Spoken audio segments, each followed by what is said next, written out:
Unang kwento natin mga idol ay tungkol kay Tatay Dadoy, ang kanyang pakikipaglaban sa mga masasamang babaylan.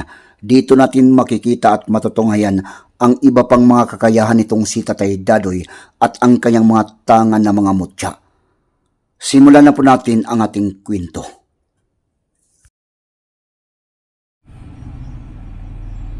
Isang taon ang nakalipas, simula nang matalo nila Tatay Dadoy at Tatay Abito ang mga kulto doon sa Pulang Yuta, Sitio Talisay.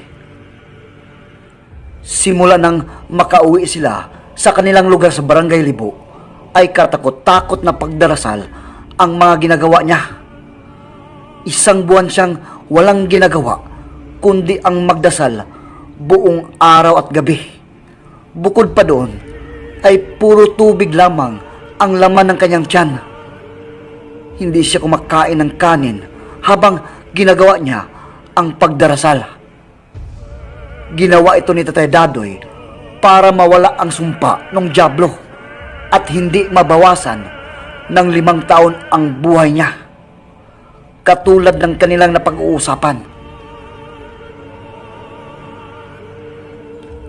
Pagkatapos ng pangyayaring yon, balik na naman sa normal ang buhay ni Tatay Dadoy. Lagi na lang ito sa kanyang bukirin. Kasama pa rin ang apong si Mark. 12 taong gulang na ang bata noon. At ang isa pang pamangkin na si Jojo, 20 taong gulang. Yung kubo niya doon sa sinawahan ay pinalagyan niya ng extension. Mas dumami na din ang kanyang mga alagang manok at kambing. Malimit ay dito na natutulog si Tatay Dadoy kasama ang 2. Malapit na kasing anihin ang mga tanim niyang prutas na lansunis. Alam naman natin na sa sinawahan ay marami pa rin ang mga magnanakaw, kahit na nabawasan na ang mga pagnanakaw ng mga nakatirang aswang na malapit sa lugar ngayon. May mga ilang kabataan din ang mga nagnanakaw sa lugar na yon. Hindi lang sa lupain ni Tatay Dadoy at pati na rin sa mga kalapit na taniman. Kung naalala nyo pa, nung binata pa si Tatay Dadoy, ay may nakalaban silang mga aswang. Mga busaw na aswang. Ito yung grupo talaga ng mga aswang na namimistis sa kanyang lupain at pati na sa mga kalapit na taniman nila Tatay Dadoy. May napatay kasi sila na anak ng isang babaylan nang minsan ay makasagupa nila Tatay Dadoy ang mga busaw na aswang. Araw ng Sabado kasi, nang minsan na imbita si Tatay Dadoy ng isang handaan ng isa sa mga kaibigan niya at katabi ng kanyang lupain. Kasama niya si Mark at Jojo noon. May isang babae ang lumapit sa kanya. Sa tingin ni Tatay Dadoy ay nasa mahigit 50 ang edad nito.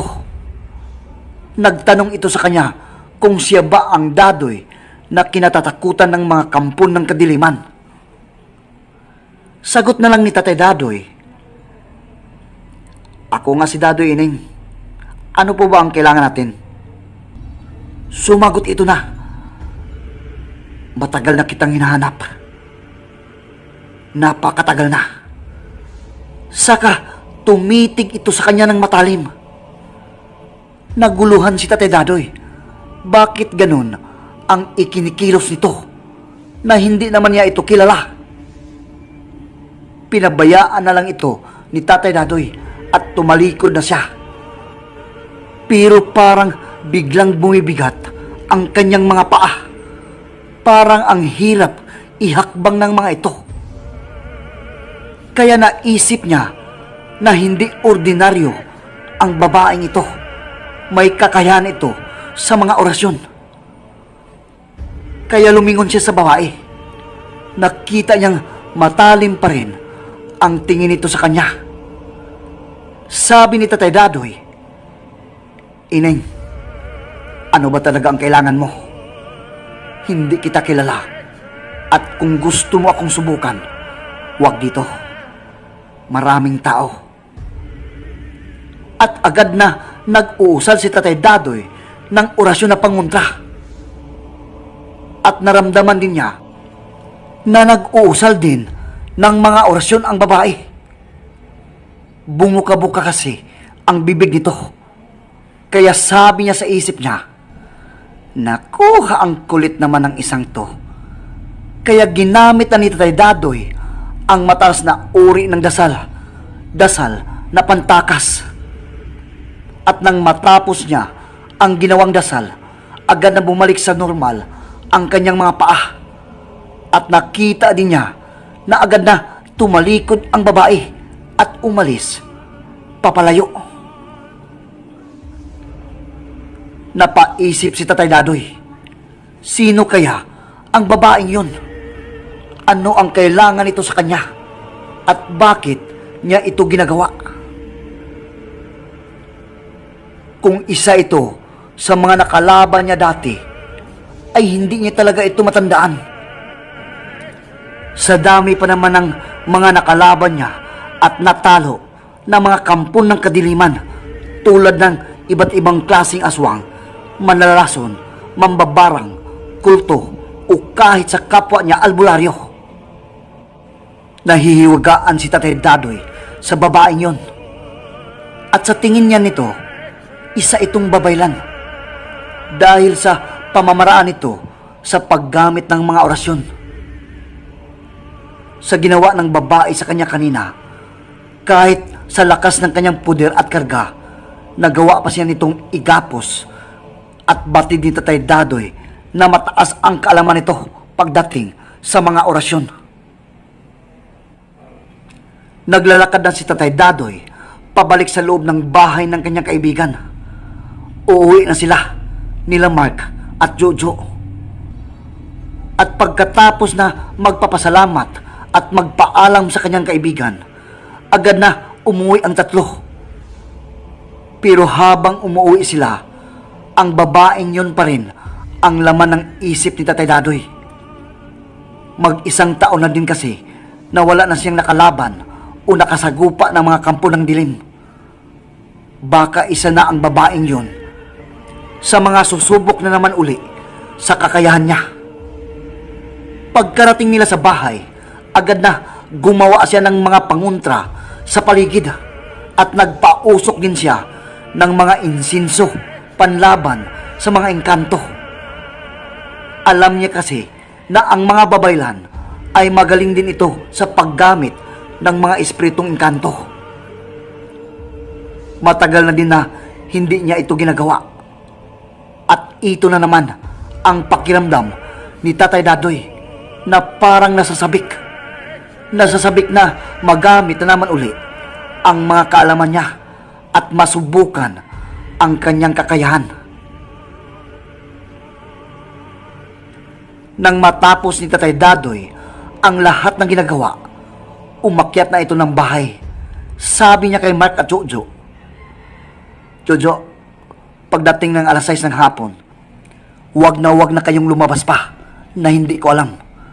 At isarado nyo ng mabuti ang mga bintana at pinto."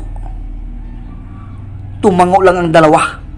Hindi naman sila na naglalabas paggabi na. Wala naman silang gagawin sa labas, maliban lang kung may iutos si Tatay Dadoy sa kanila. Pumasok kaagad si Tatay Dadoy sa loob ng kwarto at agad na lumuhod at nagsimulang magdasal. Kailangan niyang magkarga ng puder at pangbakod sa katawan. Dapat hindi siya pabaya.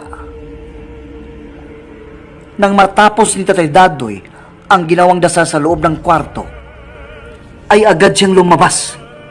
May dala siyang isang punyal na kulay ginto.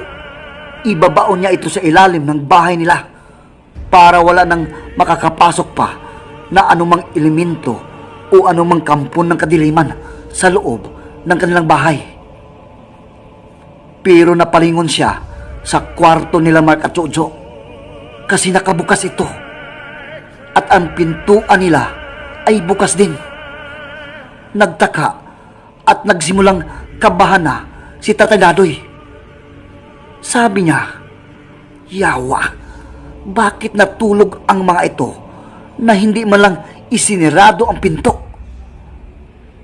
Kaya agad na pumasok siya sa kwarto nila Mark at Jojo.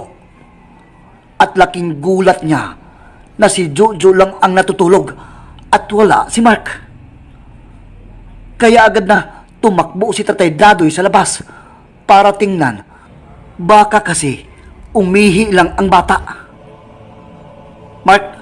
Mark, ang tawag ni Tatay Dadoy.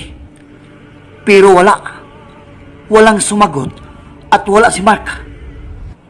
Kaya bumalik na naman ito sa kwarto at ginising si Jojo. Jojo, gising. Jo, gising ka na. Asan si Mark? Humihikab pa si Jojo habang palingon-lingon ito sa paligid. Tay, nasa tabi ko lang yun nang matulog kami kanina. Baka umihi lang, tay. Wala sa labas si Mark. Hanapin ko siya. Isarado mo ang pinto. Kakatok na lang ako mamaya. At mabilis na lumabas ng bahay si Tatay Dadoy para hanapin si Mark. Pero bago siya umalis, itinarak niya muna ang punyal sa ilalim ng kanilang bahay at pinakain ng orasyon para wala na makakapasok pa na kalaban sa loob ng bahay. At pagkatapos, agad na naglalakad habang nag-oorasyon si Tatay Dadoy. Ginamit niya ang mataas na uri ng orasyon na pangpalinaw para maramdaman at makita niya si Mark. Sa isip ni Tatay Dadoy, sino kaya ang gumawa nito kay Mark? Yung babae kanina? Yung babaylan? At ilang sandali ay naramdaman na niya si Mark. Papunta na ito ng kawayanan. Kaya agad na tumakbo si Tatay Dadoy papunta kay Mark. Sobrang dilim ng paligid, kaya kahit na malapit na siya, hindi pa niya maaninag si Mark. Hanggang nakita na niya ito. Tinawag ito ni Tatay Dadoy. Mark, tigil! Mark, gumising ka! Pero parang wala itong narinig. Dahan-dahan lang na naglalakad ang bata. Sabi ulit ni Tatay Dadoy, kung sino ka man, bitiwan mo ang apo ko. Habang inihanda na ni Tatay Dadoy ang kulay pula na panyo na may mga nakasulat na salitang Latin, huhulihin niya ang inkantong ito. Ang inkanto na nagdala ni Mark. Nakita kasi ni Tatay Dadoy ang dalawang nilalang na nakahawak sa magkabilang kamay ni Mark. Lumingon ang mga ito kay Tatay Dadoy. Sakto lang ang laki at taas ng dalawa. Pero walang mukha ang mga ito. Walang mata, walang ilong, at walang bibig. Tanging tainga lang ang meron.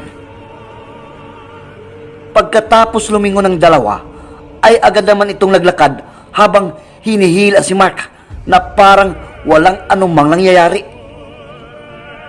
Ay demonyo ng mga ito Gusto niyong masaktan, sabi ni Tatay Dadoy, at agad na nag-uusal si Tatay Dadoy ng mga orasyong panggapos.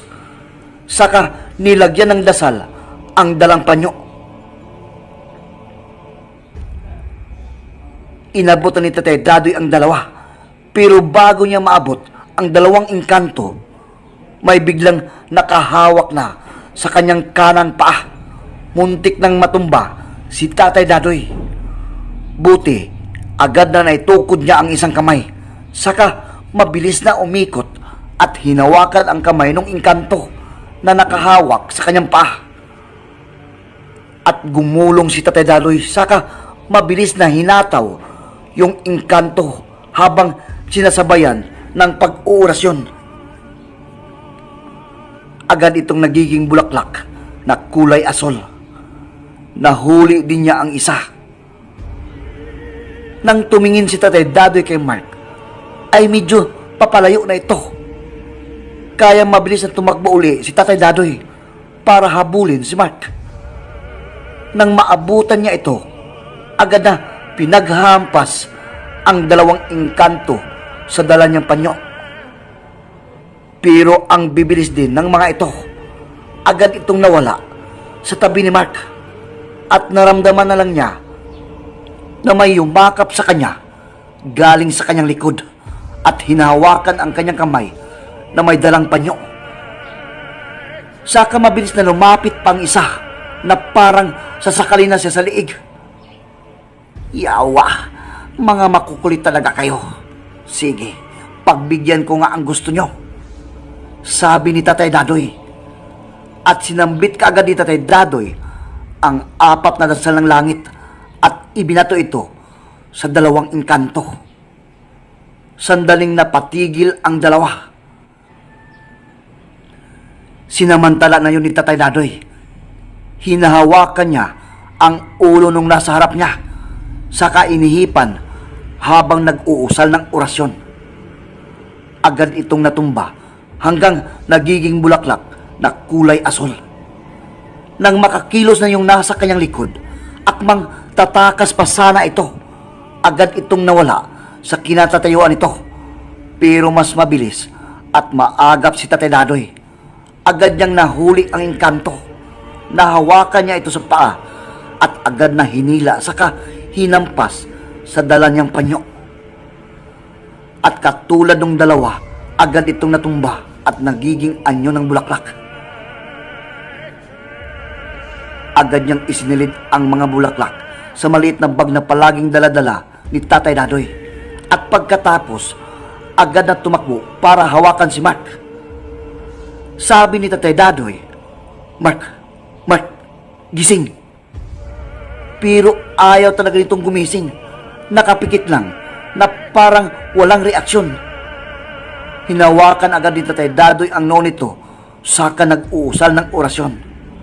Pagkatapos, agad itong natumba at nawala ng malay. Sabi ni Tatay Dadoy, wala na. Nawala na ang kapangyarihan ng babaylan na pumapasok sa katawan ng apo ko. Agad na pinangko ito ni Tatay Dadoy at dinala sa bahay. Pagdating doon, tinawag agad ni Tatay Dadoy si Jojo. Jo, buksan mo ang pinto, bilis! Nang marinig naman ni Jojo ang pagtawag ni Tatay Dadoy, mabilis din itong naglakad papunta sa pinto at binuksan ito. Tay Dadoy, saan mo nakita si Mark? Tanong ni Jojo.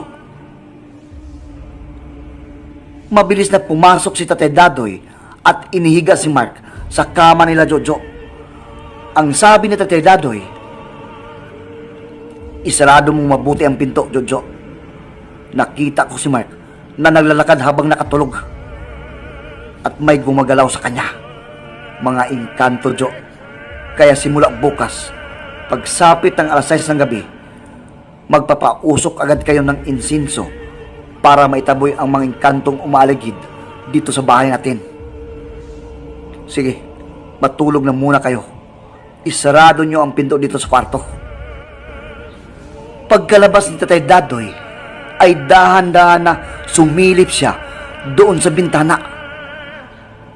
Kaya nagmamadaling umuwi si Tatay Dadoy kanina habang pasan si Mark kasi nararamdaman niya na may mga engkantong mabilis na sumusunod sa kanya. At nararamdaman din niya ang presensya ng babaylan. Ibig sabihin, nasa paligid lang ito ng kanilang bahay. Pagsilip niya, may nakita siyang mga parang anino na nagtatakbuhan sa paligid. At 2 babae na yumuko at tatayo na naman habang naglalakad. Paulit-ulit yun sa paligid ng kanilang bahay. Parang may ginagawa ang 2 babaeng ito para mapawalang bisa ang kanyang ginawang orasyon na pangontra sa mga engkanto o anumang nilalang na kampon ng kadiliman. Nako, yawa talagang seryoso ang mga ito Agad na pumasok sa kwarto si Tatay Dadoy. May kinuha siyang 2 garapon, saka dahon ng makahiya. Pagkalabas niya, agad na inilagay ni Tatay Dadoy ang 2 garapon doon sa altar. Mabilis siyang lumuhod. Pumikit si Tatay Dadoy at nagsimulang magdasal at mag-orasyon. At ilang sandali lang, may 4 na maliit na anino ang lumabas galing sa garapon. At mabilis na lumabas ng bahay, dumaan ang mga ito sa isang butas ng kanilang bubong. Habang si Tatay Dadoy ay patuloy lang sa pag-uusal ng mga dasal at orasyon. At dahan-dahan na rin na inihampas ang dalang makahiya sa 2 garapon sa altar. At ilang sandali lang ang nakalipas, naririnig na ni Tatay Dadoy ang mga parang nagtatakbuhan na mga nilalang sa labas ng bahay. At may mga naririnig din siyang impit na sigawan. Yung parang sobrang nasasaktan ang mga ito. Pagkatapos ng ilang minuto, tumahimik na ang paligid. Tumayo na si Tatay Dadoy at sumilip siya uli sa bintana. Nawala na yung mga nakikita niyang parang mga anino na nagtatakbuhan kanina. Pati na yung 2 babae ay wala na rin. Kaya bumalik uli si Tatay Dadoy doon sa altar. Hinihintay niya ang kanyang mga alaga na bumalik. Ang 4 na lumabas sa garapon ay ang mga alagad ng isang ermitanyo sa bundok ng Kanlasog. Isang uri ng mga engkantong itim. Nahuli niya ito at ginawang alagad. Ilang bisis na din na nagamit ito ni Tatay Dadoy at matagal na itong nagsisilbi sa kanya. Pero lumipas ang 5 minuto ay wala pa rin ang mga ito. Kinabahan na si Tatay Dadoy. Lalabas na sana siya ng bahay para tingnan ang 4 niyang alagad. Pero nakita niyang may mga nilalang na dahan-dahan na pumasok ang mga ito sa bubong ng bahay nila. Ang mga alaga na yon ni Tatay Dadoy. Pero bakit 2 na lang ang bumalik? Kinausap agad ni Tatay Dadoy ang 2 at nalaman niya na nahuli pala ang isa sa kanila at napatay naman ng babaylan ang isa pa. Nalungkot si Tatay Dadoy sa kanyang narinig. Malalakas ang mga alaga niyang ito at matagal nang nagsisilbi sa kanya. Agad na nag-orasyon si Tatay Dadoy para makabalik na sa garapon ang mga ito. At pagkatapos ay humiga na. Bukas na bukas din ay pupuntahan niya ang kaibigan niyang si Baltik. Kailangan niya ang tulong nito. Si Baltik ay nakilala din niya at naging kaibigan doon sa bundok ng Kanlasog kung saan siya doon ng 10 taon. Isa itong mandirigmang engkanto na lumaya sa kanilang kaharian. Nang lumipat naman si Tatay Dadoy, ay sumunod naman ito sa kanya at naninirahan ito doon sa may malaking bato, sa pangpang, doon sa gilid ng ilog. Sa isip ni Tatay Dadoy, malakas ang kakayahan ng babaylan na yon. Pero sino yung isa pang babae na kasama nito kanina? May isa pa pala, nakakambi ito. Nababaylan din. Hanggang nakatulog na din si Tatay Dadoy. Kinabukasan, maagang nagising ang 3. Pinahanda niya agad ng almusal ang 2. Habang si Tatay Dadoy ay mabilis na naglakad papunta doon sa ilog.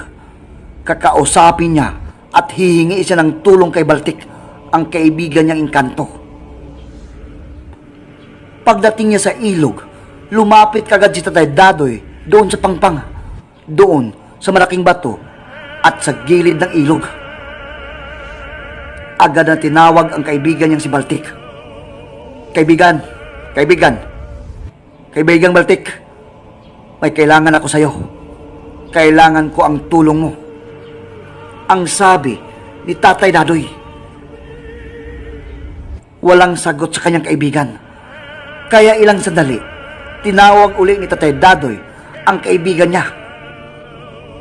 At makalipas ang 1 minuto, ay lumabas at nagpapakita na ang kanyang kaibigan na si Baltik. Tumalon-talon ito doon sa batuhan. Sabi nito, "Kaibigan, ikaw pala. Buti ay nadalaw mo ako. Anong kailangan natin, kaibigan Dadoy?" Natuwa si Tatay Dadoy. Na-miss din niya ang kaibigang ito. Mag-ilang linggo na din ang hindi siya nakapasyal dito sa ilog. Pagkatapos, sinabi agad ni Tatay Dadoy ang tungkol sa babaylan at kailangan niya ang tulong ni Baltik para naman doon sa mga engkanto na kakampi ng mga babaylan. At si Tatay Dadoy na ang bahala doon sa mga babaeng yun. May naisip na siyang paraan para malaman niya kung sino ang mga ito at bakit sobrang galit lamang ang mga ito sa kanya. At ginugulo sila kagabi na dinamay pa ang kanyang apo na si Mark. Nang magpakita ng engkanto kay Tatay Dadoy, tumalon-talon agad ito sa batuhan. Natuwa si Tatay Dadoy. Na-miss din niya ang kaibigan niyang engkantong ito. Ilang linggo din na hindi siya nakapunta dito sa ilog. Sabi ni Tatay Dadoy, "Kailangan ko ang tulong mo, Baltik. May mga nanggugulo na mga engkanto sa amin. Pati ang apo ko na si Mark ay idinamay pa nila. Pwede bang pansamantalang doon ka muna titira, doon sa bato na malapit sa bahay namin?" Sagot naman ni Baltik, "Nako, kaibigan Dadoy, kahit na maliit lang ang batong yon at palagi pang inihian ni Mark at Jojo, pero payag ako, tutulungan kita." Kaya agad na umuwi si Tatay Dadoy kasama si Baltik. At pagdating ng bahay, sabi niya kay Mark at Jojo, "Maghanda na kayo ng agahan natin ngayon. Kakain na tayo. At saka Jojo, Mark, wag na muna kayong umihi doon sa batuhan sa likod ng ating bahay. Baka manuno pa kayo." Tumango lang naman ang dalawa. Pagkatapos kumain nila Tatay Dadoy, nakaupo lang ito sa ilalim ng mangga kasama sina Mark at Jojo. Hinihintay nila ang 4 na tauhan na tutulong sa kanila sa pangunguha ng mga lansunis. At makalipas ang mahigit kalahating oras, ay dumating na ang mga ito. Kaya nagyaya agad si Tatay Dadoy na puntahan na nila ang taniman ng lansunis. Mag-alas 9 na kasi. Kasama sina Mark at Jojo. Ayaw nang ihiwalay ni Tatay Dadoy si Mark. Delikado. Ito kasi ang bata at pinakamahina. Kaya target ito ng mga engkanto at babaylan. Normal lang naman ang araw nila hanggang magtanghali. Marami-rami na din ang mga nakuha nila. Inilagay nila agad ito sa karton para pagdating ng kausap nilang sasakyan, maihatid kagad ito sa kanilang suki. At ilang sandali, umuwi na muna ang grupo sa bahay nila Tatay Dadoy para makapananghalian. Pagdating doon, ininit muna ni Jojo ang mga pagkain at pagkatapos, sabay-sabay na silang kumain. Pagkatapos makapananghalian, ay nagpahinga sandali ang grupo. At habang naglalakad si Tatay Dadoy, papunta doon sa may mangga, kung saan nakaupo ang kanyang mga tauhan, may nararamdaman siyang sumasakit sa kanyang paa. Kagabi pa ito napapansin ni Tatay Dadoy. Pero binaliwala lang niya. Minsan kasi, sumasakit din ang kanyang paa, lalo na kapag nakakain siya ng mga pagkaing mataas ang uric acid. Tiningnan niya itong mabuti. At may nakita siyang parang pantal at marka ng kamay na medyo namumula na ito. Nang hawakan ito ni Tatay Dadoy, mas lalong naramdaman niya ang sakit. At naalala niya na ito ang paa na nahawakan ng engkanto nung nakaraang gabi. Sabi sa isip ni Tatay Dadoy, hiyawa, nabarang ako ng babaylan. Bakit hindi ko ito napansin agad? Kaya bumalik na lang si Tatay Dadoy sa loob ng bahay. Inutusan nito si Jojo na ito na lang muna ang sumama sa mga tauhan niya doon sa taniman ng lansunis. At pagkatapos, agad na pumasok si Tatay Dadoy sa loob ng kwarto. Kinuha ang langis at ipinahid niya sa kanyang paa. Pansamantalang nakaramdam siya ng ginhawa. Pero alam ni Tatay Dadoy ang kakayahan ng mga babaylan. Mataas ang mga kaalaman nito kapag ginamit sa barang. Nang makaalis na ang mga tauhan ni Tatay Dadoy pabalik sa taniman ng lansunis kasama si Jojo, agad na lumabas ng bahay si Tatay Dadoy kasama si Mark. Pupunta sila doon sa tabi ng ilog. May kukunin siya ng mga halaman. Mga halamang gamot para sa kanyang paa. Kailangang maagapan niya agad ito. Nagsimulang lumaki na kasi at namumula ang palibot ng bahagi ng sumasakit, yung parang marka ng isang kamay. Habang naglalakad sila ni Mark, paika-ika na si Tatay Dadoy. Lalong sumasakit na kasi ang isang paa niya. Tanong ni Mark kay Tatay Dadoy, "Lo, ano bang nangyayari sa paa mo? Lumalaki at namumula." Sagot na lang ni Tatay Dadoy, "Wala, Mark, apo. Nakagat lang ito ng insekto. Pabayaan mo na." Pagdating nila sa gilid ng ilog, agad na nangunguha sila ng mga halaman. At pagkatapos, agad rin na umuwi ang maglulo. At habang papauwi sila Tatay Dadoy at Mark, may napansin siya na parang may sumusunod sa kanila. May nararamdaman siya na kakaibang puwersa sa paligid. At sa tingin ni Tatay Dadoy, hindi ito engkanto. Kaya tumigil siya at nagpalingon-lingon sa paligid. Hinawakan na niya si Mark. Ramdam talaga ni Tatay Dadoy na malapit lang sa kanya ang nilalang. Kaya agad na nag-uusal siya ng orasyon na pampalinaw para makita niya ang nilalang sa paligid. Okay mga idol, pansamantalang putulin muna natin ang ating kwento. Just reminder po, huwag niyong kalimutang mag-subscribe, i-hit ang notification bell button. Mag-likes po tayo mga idol dahil napakalaking tulong po ito para sa aming mga content creator. At saka pakishare lang po at mag-comment po kayo dito sa ating comment section. So ngayon, ipagpatuloy na po natin ang kwento ni Tatay Dadoy kontra ang mga masasamang babaylan. At pagkatapos, laking gulat niya nang makita ni Tatay Dadoy ang nilalang. Malapit lang pala sa kanya ang babaeng babaylan. Nakita ni Tatay Dadoy na nag-uusal na ang babaylan habang nakaturo ang kamay sa kanya. Kaya agad naman na nag-uusal si Tatay Dadoy ng orasyon na pambakod at hinila si Mark papunta sa likod niya. Naramdaman na naman ni Tatay Dadoy na hindi na naman niya maigalaw ang kanyang mga paa at parang nakaramdam din siya ng sobrang sakit sa kanyang isang paa. Sabi ni Tatay Dadoy, "Huwag mong idamay ang bata. Hindi ko alam kung ano ang naging kasalanan ko sa'yo. Pero hindi mo ako kaya babaylan." Ngumiti lang ito at nagsabi ng, "Hindi kaya? Ano ba ang tawag sa nangyari sa'yo ngayon? Maaaring hindi mo ako kilala, tanda. Pero ang aking kapatid ay siguradong kilala mo ito.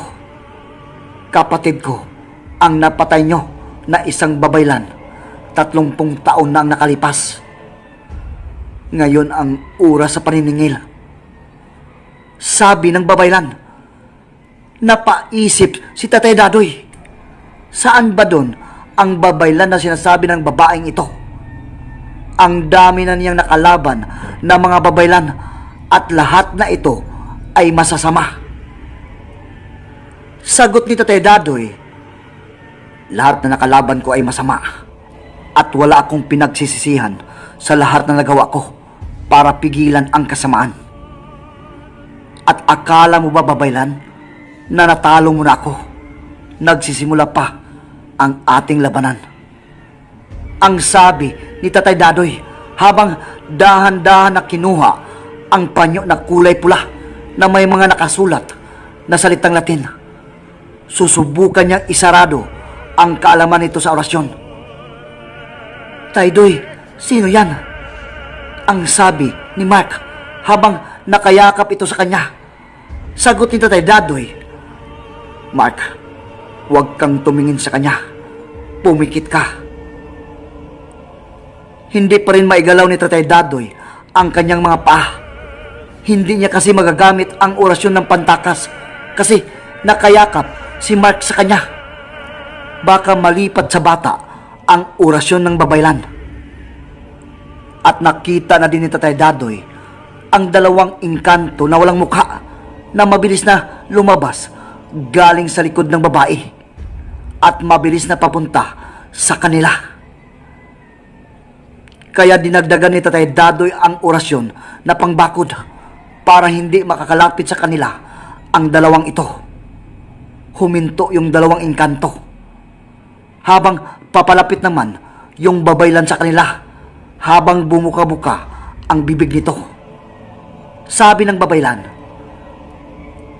bibigyan kita ngayon tanda ng marka na hinding-hindi mo makakalimutan sa buong buhay mo. Pero bago makalapit ng husto ang babaylan, bigla itong napatras, pati na ang dalawang engkanto. Si Baltik, agad nito na inatake ang dalawang engkanto at pati na rin ang babaylan.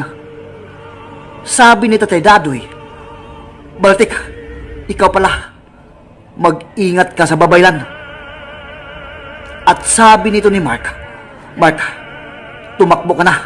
Pumasok ka agad sa bahay at isarado mo ang mga bintana at pinto. Kaya agad na tumakbo si Mark pauwi ng bahay. Nagmamadaling nag-orasyon agad si Tatay Dadoy ng orasyon na pangtakas. Kailangang makagalaw na siya. Nag-alala siya ni Baltik. Baka mahuli ito ng babaylan at mapatay pa.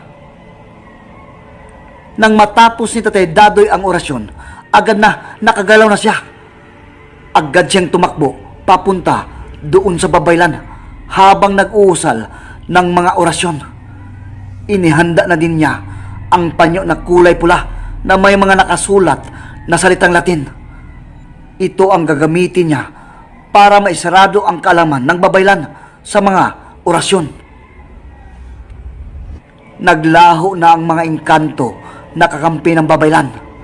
Tanging si Baltik na lang at ang babaylan ang nakikita ni Tatay Dadoy. Sigaw ni Tatay Dadoy, Baltik, umatras ka na. Pero nahuli na ito ng babaylan.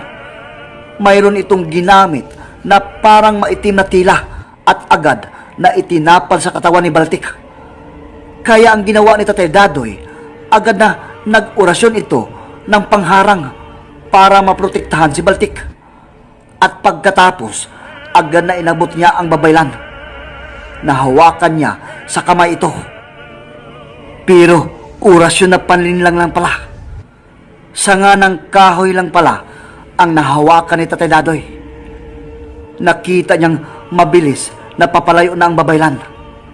Hindi na ito hinabol pa ni Tatay Dadoy. Sumasakit na kasi ang kanyang isang paa. Kaya sabi niya, salamat Baltik at dumating ka.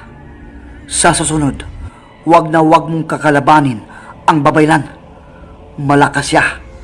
Ang mga engkanto na kasama niya ang iyong misyon, Baltik.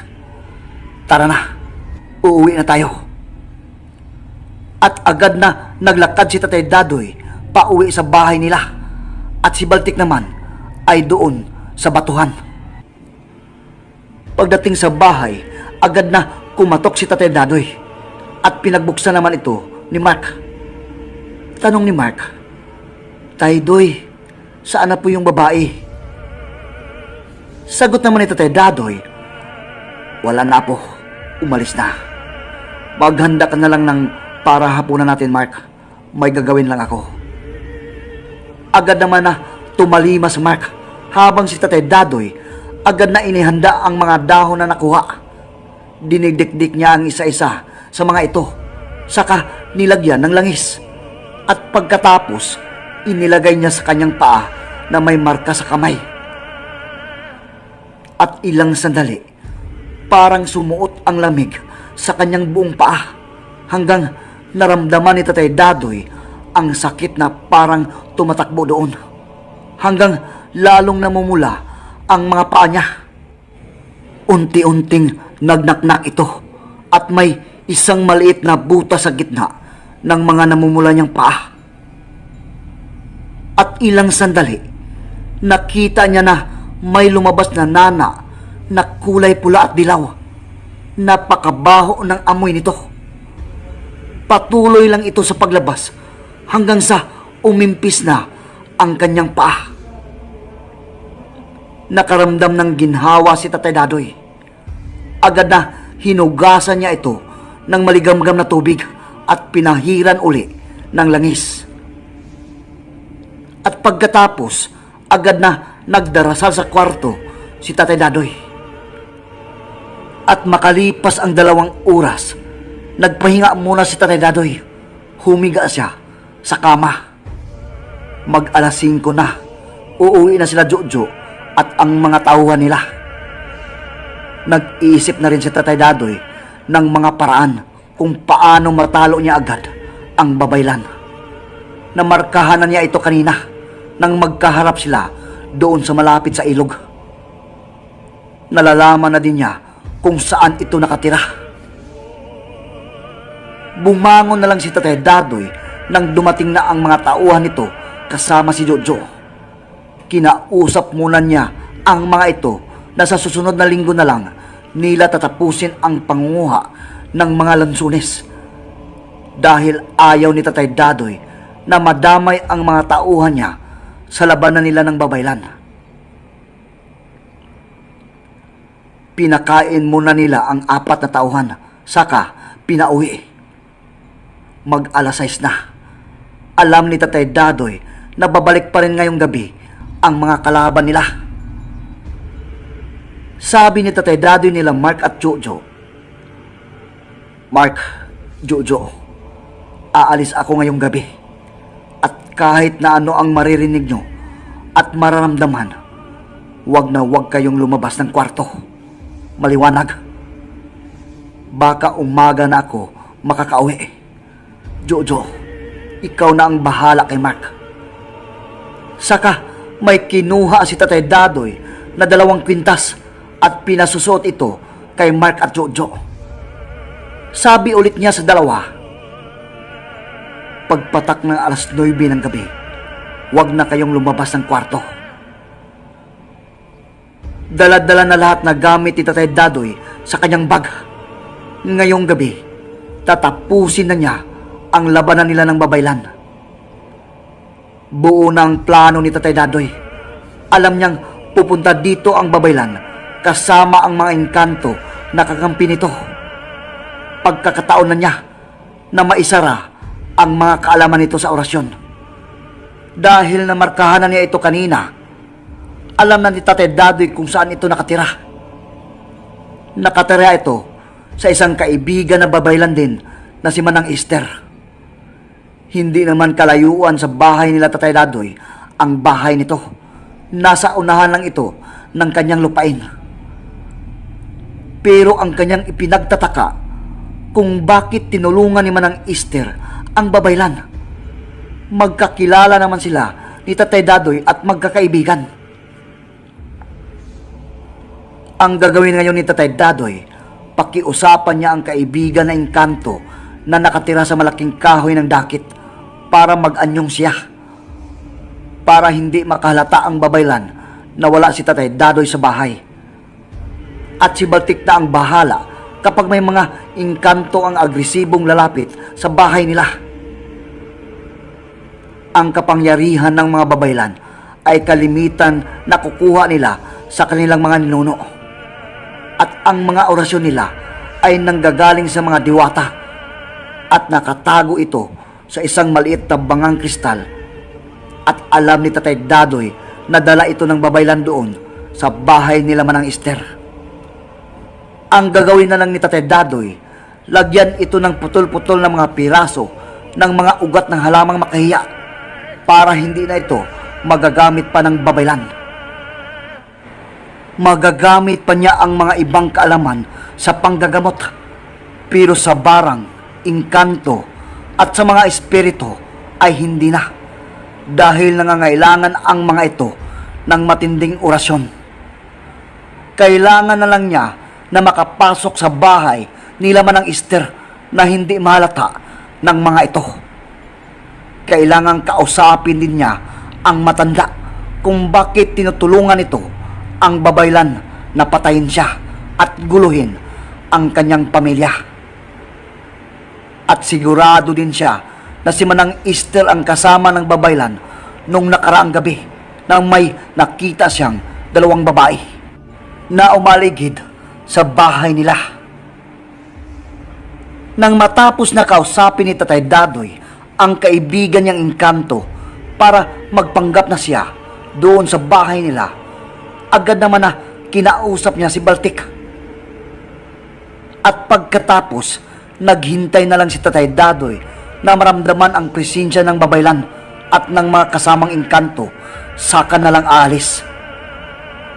At makalipas ang ilang minuto, tama nga si Tatay Dadoy, naramdaman na niya ang mga engkanto sa paligid at may isang nangingibabaw sa lahat ng puwersa. Alam ni Tatay Dadoy na ang babaylan na yon, kaya agad siyang naglakad dahan-dahan na umikot sa likod ng kanyang bahay. At pagkatapos, mabilis na tumakbo papunta sa bahay nila Manang Ester. Kinuha na rin ni Tatay Dadoy ang agimat ng saging, saka kinargahan ng dasal. Sobrang bilis ni Tatay Dadoy. Humahagibis ito sa mga damuhan. Madali lang pasukin ang bahay nila Manang Ester dahil ang tanging kasakasama nito ay ang apo na si Nitoy, 8 taong gulang. At kung may mga pangontra ito sa paligid ng bahay, agad naman na magawan ito ng paraan ni Tatay Dadoy. Sa sobrang bilis ni Tatay Dadoy, agad na narating niya ang bahay ni Manang Ester. Nag-iisa lang itong nakatayo sa gilid ng kakahuyan. Nasa unahan pa kasi ang ilang kabahayan. Huminto muna si Tatay Dadoy at nag-orasyon ng pangpalinaw, pangharang at pangbakod. Ramdam niya kasi na may mga inilagay na pangontra sa paligid ng bahay ang babaylan. Pero hindi naman ito tatalab sa kanya.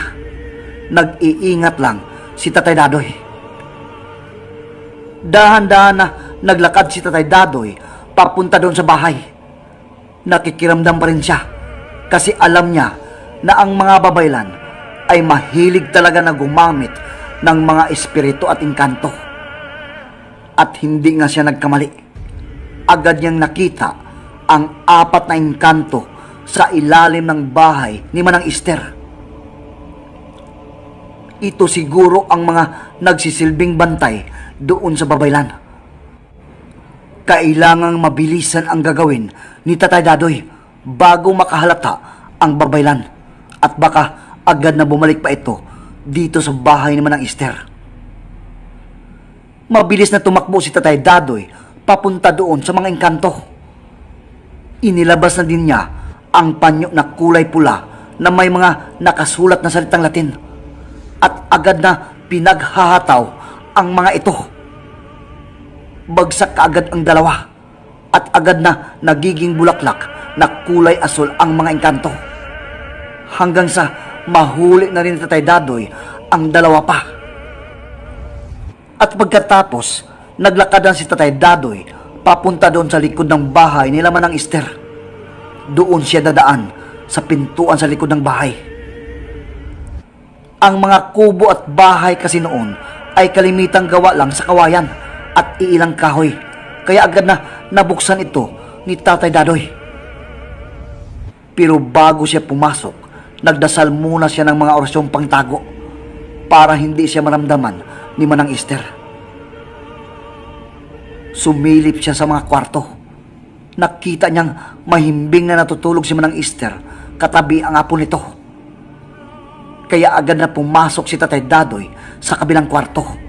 Sigurado siyang ang kwarto na yon ng babaylan. At nang makapasok na siya, nakaramdam kaagad si Tatay Dadoy ng kakaibang aura sa loob.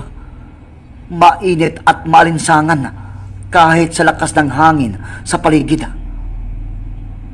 Agad na hinanap ni Tatay Dadoy ang kristal at nang makita niya ito, agad na nag-orasyon si Tatay Dadoy at dahan-dahan na inilagay doon ang mga putol ng ugat ng halamang makahiya. Dahan-dahan na ginawa yun ni Tatay Dadoy para hindi magising ang mga espiritu at diwata doon. At nang matapos na mailagay lahat ni Tatay Dadoy ang mga ugat, sinelyuhan niya ito ng dasal. Saka, mabilis na lumabas. Pero nagulat si Tatay Dadoy dahil may isang tao ang nakatayo at nakaharang sa dadaanan niya. Si Manang Ester. Sabi nito, "Sino ka? At ano ang ginagawa mo sa pamamahay ko?" Galit na tanong ng matanda kay Tatay Dadoy. Kalmado lang na sumagot si Tatay Dadoy.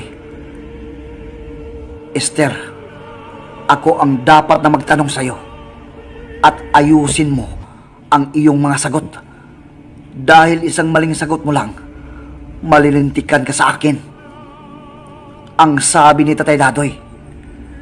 Nang makilala ni Manang Ester na si Tatay Dadoy pala ang kanyang kaharap, agad itong lumuhod at nagmamakaawa. "Dadoy, ikaw pala. Patawarin mo ako. Maawa ka sa akin. Hindi ko kagustuhan ang pagtulong ni Maria. Pinilit at tinakot lang niya ako." Sagot naman ni Tatay Dadoy, "Pinilit? Tinakot? Bakit, Ester? Ganyan ka na ba kahina? Huwag mo akong lulukuhin sa mga sagot na ganyan. Alam nating pariho na may mga kakayahan ka. Ester, naisarado ko na ang mga kakayahan ng babaylan sa orasyon at hindi na niya ito magagamit pa. Kapag nakipagtulungan ka pa rin sa kanya, Ester, isusunod kita sa mga babaylan na napatay ko." Lalong umiiyak si Ester at nagmamakaawa at nangangako na hindi na niya ito tutulungan pa at papaalisin na sa bahay niya. Hindi na ito pinansin ni Tatay Dadoy. Agad na lumabas siya ng bahay at tumakbo pabalik sa bahay nila. Ngayon, ang babaylan na naman ang harapin niya. Mahina na ito. Hindi na nito magagamit pa ang mga kakayahan sa orasyon. Ginamit pa rin ni Tatay Dadoy ang agimat ng saging. Mabilis na tumatakbo siya papauwi. At ilang sandaling nakalipas, papalapit na si Tatay Dadoy sa kanila. Pero bago pa siya makalapit, may naaninag na siya na mabilis din na tumatakbo. Sa tingin ni Tatay Dadoy, papunta ito doon sa bahay nila Manang Ester. Huminto si Tatay Dadoy. Sigurado siya na ang babaeng babaylan yon. Agad na sinundan ito ni Tatay Dadoy. Hindi na nito magagamit pa ang kaalaman sa mga orasyon. At nang maabutan ito ni Tatay Dadoy, agad na humarang siya sa daraanan nito. Biglang napatigil ang babaylan habang nakatitig kay Tatay Dadoy. Sabi ni Tatay Dadoy, Bibigyan pa kita ng pagkakataon, Maria. Umalis ka na sa lugar na ito at huwag ka nang magpapakita pa. Habang dahan-dahan na lumapit si Tatay Dadoy sa baybayin. Kung napatay ko ang iyong kapatid, dahil na rin sa mga ginagawa nitong kasamaan, kaya hindi ko pinagsisihan ang mga nagawa ko, Maria. Huwag mong gamitin ang kakayahan mo sa kasamaan. Huwag kang tumulad sa iyong kapatid. Dahan-dahan na umatras ang babaylan at ilang sandali, mabilis itong tumakbo papalayo. Nang mawala na ito sa paningin ni Tatay Dadoy, agad na umuwi naman siya sa kanilang bahay. At pagdating niya doon, agad na sumalubong ang kaibigan niyang Engkanto at pati na si Baltik. Sabi ng dalawa, napapalaban din pala sila doon sa mga Engkanto na kasamahan ng babaylan. Pero biglang nanghihina daw ang mga ito, kaya agad na natalo nila at ang babaylan ay agad na tumakbo papalayo nang makita ang mga nangyari sa mga kasamahan nitong Engkanto. Kaya pala nagkalat sa paligid ang mga bulaklak na kulay asol. Nagpapasalamat si Tatay Dadoy sa mga kaibigan niyang Engkanto at pagkatapos pumasok na ito doon sa loob ng bahay. Natapos na din ang labanan nila ng babaylan. Sumilip si Tatay Dadoy doon sa kwarto nila Mark at Jojo. Mahimbing pa rin na natutulog ang dalawa. Kaya pumasok na rin si Tatay Dadoy sa loob ng kanyang kwarto. Agad na lumuhod at nag-uusal ng mga dasal. Nagpasalamat siya sa kanyang mga gamit at lalo na sa Panginoon siyempre. Makalipas ang isang oras, tumayo na si Tatay Dadoy at humiga. Napagod din siya sa gabing ito hanggang sa makaidlip na din siya. Kinabukasan, maagang nagising si Tatay Dadoy at agad na pinuntahan si Baltik. Sasamahan na niya ito sa tirahan nito na nasa malaking bato doon sa gilid ng ilog. Nagpapasalamat uli si Tatay Dadoy kay Baltik. Pagkatapos, umuwi na si Tatay Dadoy at pinuntahan ang kanyang taniman ng mga gulay kasama sina Jojo at Mark. At kinahapunan, nagpasyang umuwi na muna sina Tatay Dadoy sa tirahan nila doon sa libo. Tutal, sa susunod pa na linggo nila tatapusin ang panguha ng mga lansunis. Naglalakad na sina Tatay Dadoy, Mark at Jojo. Sabik din sina Mark at Jojo na makauwi doon para makapaglaro na at makaligo na rin sa dagat. Nang makarating sila, agad na pumasok si Tatay Dadoy sa loob ng kwarto. Inilagay sa altar ang lahat ng kanyang mga gamit at nagpahinga na muna. Binili na lang niya ang mama ni Mark na magluto ng gulay at manok. Yan po yung unang tagpo mga idol kung saan nakakalaban ni Tatay Dadoy yung mga masasamang babaylan. First chapter po ito mga idol. And bukas, abangan naman natin yung pangalawang chapter kung saan magkakasama si Tatay Abito na nagpunta doon sa baryo ng Kangbungo kung saan dito nila nakakaharap at nakakalaban yung mga aswang and yung pamilya ng mga aswang na nakatira dito sa baryong ito. So, maraming salamat sa mga nakikinig, sa ating mga solid supporter natin na maging dito sa ating Agimat Stories ay nandirito pa rin at patuloy na sumusuporta. Maraming salamat po sa inyo. And nais kong pasalamatan at i-shoutout ang lahat ng mga OFW sa buong mundo. Mabuhay po kayo mga idol. Maraming salamat sa inyo. Sa lahat ng mga baker, driver at mga security guard sa buong Pilipinas, maraming salamat at mag-iingat po tayong lahat sa mga blind community, sa mga kaibigan natin ng mga PWD, sa mga blind community dito sa